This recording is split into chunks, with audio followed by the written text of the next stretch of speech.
हकीकी इक़्तिदार वाली मरकज़ी हुकूमत की जानिब से आए दिन डीज़ल और पेट्रोल की कीमतों में इजाफ़ा किया जा रहा है।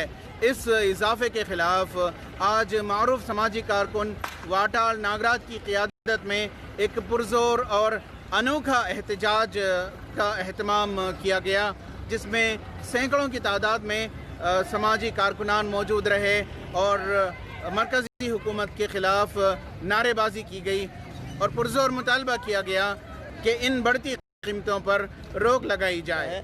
आज भी एक अनोखा एहतजाज था। अपनी मोटर गाड़ी को, जो कार को उन्होंने गधों से बांधते हुए ले आए। उसमें एहतजाज में ये था कि पेट्रोल और डीज़ल के जो बढ़ते दाम हैं उससे नाखुशी उन्होंने इजहार की। तो आपका क्या मुतालबा है?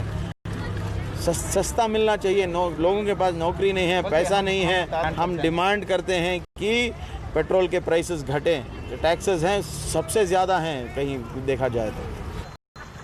ETV भारत के लिए बेंगलोर से रफ़ीक जब्बार की रिपोर्ट।